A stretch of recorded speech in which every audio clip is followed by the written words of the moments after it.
Bon, écoutez, chers camarades, moi je vais quand même me présenter. Moi c'est Eric Pecker et je suis le secrétaire général du syndicat CGT chez Toyota.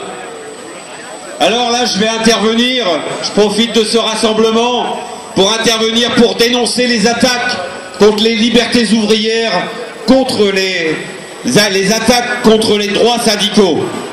Alors chez Toyota, nous avons affaire à une des plus puissantes entreprises multinationales dont les dirigeants estiment qu'ils peuvent remettre en cause des libertés chèrement acquises par les travailleurs au travers de nombreuses luttes dans le passé. Ils ont fait leur fortune sur la sueur et le sang de nos camarades japonais, philippins et de bien d'autres pays avant de s'implanter ici. Pour augmenter les profits des actionnaires, les dirigeants de l'usine TMMF d'Onin imposent depuis le début des conditions de travail très dures, avec des salaires particulièrement faibles. La réputation de Toyota est connue dans la région et pendant longtemps, tous ceux qui pouvaient éviter de venir travailler là, ils le faisaient. Avec le chômage grandissant, même ces emplois durs et mal payés sont recherchés. C'est pour cela qu'il y a eu 9000 candidats pour les 500 postes d'intérimaires précaires ouverts là récemment pour l'équipe de nuit. Mais ces profits, qui se comptent en dizaines de milliards, ne suffisent pas à des capitalistes toujours plus avides et des directeurs qui veulent se faire une carrière sur la peau des travailleurs. Alors, la direction de Toyota a entamé une politique de pression sur tous les travailleurs.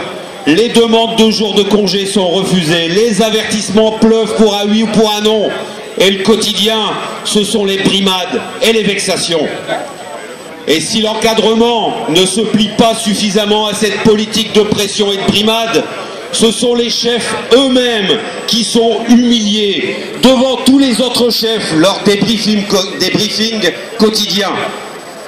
Les deux syndicats, CGC et CFDT, qui regroupent bien plus de cadres que la CGT, ont dû eux-mêmes protester contre ces brimades et humiliations subies par l'encadrement.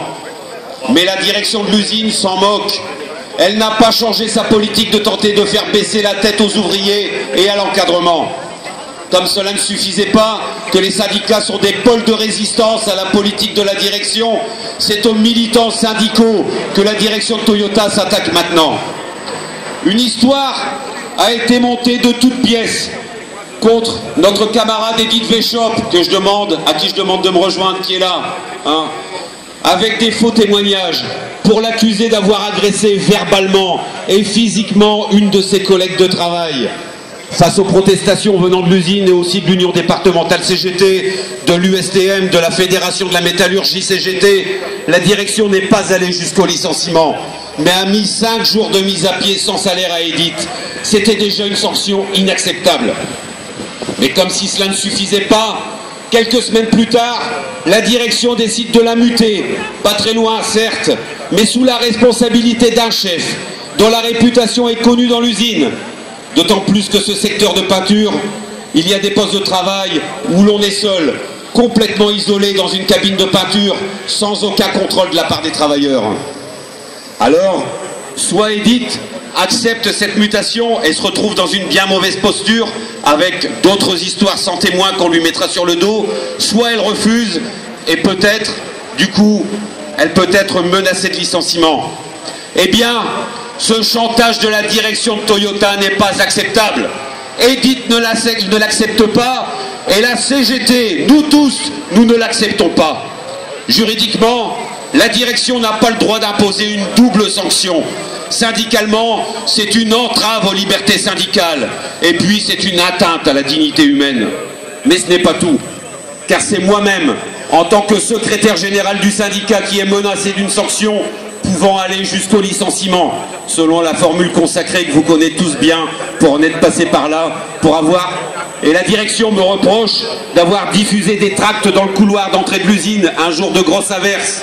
Et aussi, pour nous être présentés à 6 délégués dans le secteur de la peinture et avoir soi-disant pris des photos. Comme si la tête des chefs, qui étaient là pour faire pression contre notre délégation, nous intéressait en quoi que ce soit. Y aurait-il là quelques secrets de fabrication que la direction craindrait qu'on dévoile?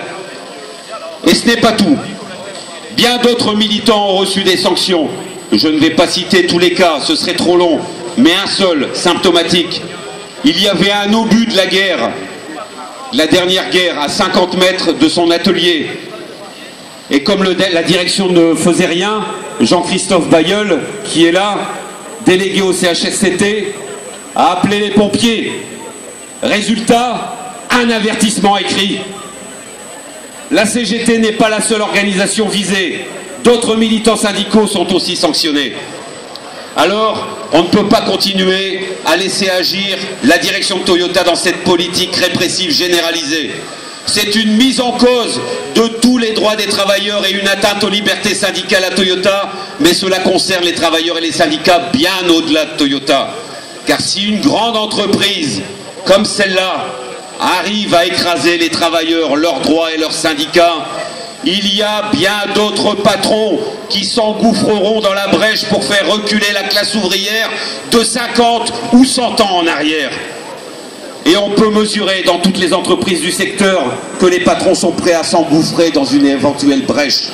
Alors, je vous remercie tous de venir aider les travailleurs de Toyota à se défendre.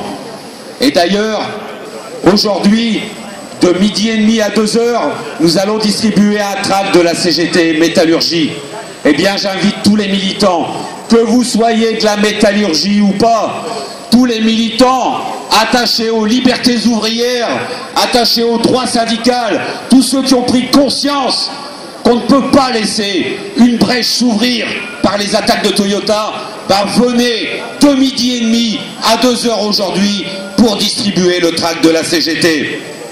Ensuite, oui, il y a un appel que lance la CGT, un appel pour la défense des libertés ouvrières et du droit syndical, un appel pour mettre la pression sur le ministère de la Justice, sur le ministère du Travail, afin que les pouvoirs publics interviennent et condamnent cette direction et fassent respecter le droit syndical dans cette usine. Alors, je remercie les camarades de l'Union départementale, de l'USTM, de la Fédé Métallurgie, qui a envoyé dernièrement une lettre à la direction pour dire qu'Edith ne devait pas accepter sa mutation. Et je remercie aussi Fabien Thiémé et tous les militants du Parti communiste qui soutiennent notre combat.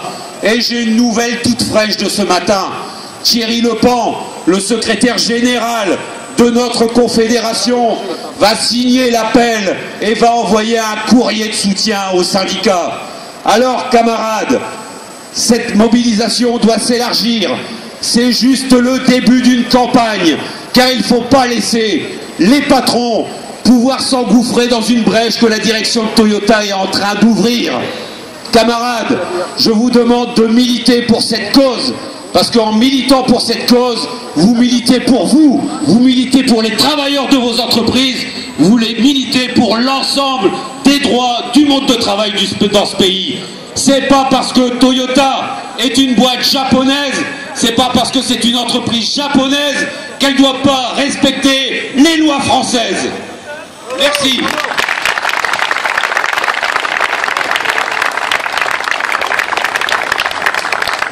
Pour l'Union locale.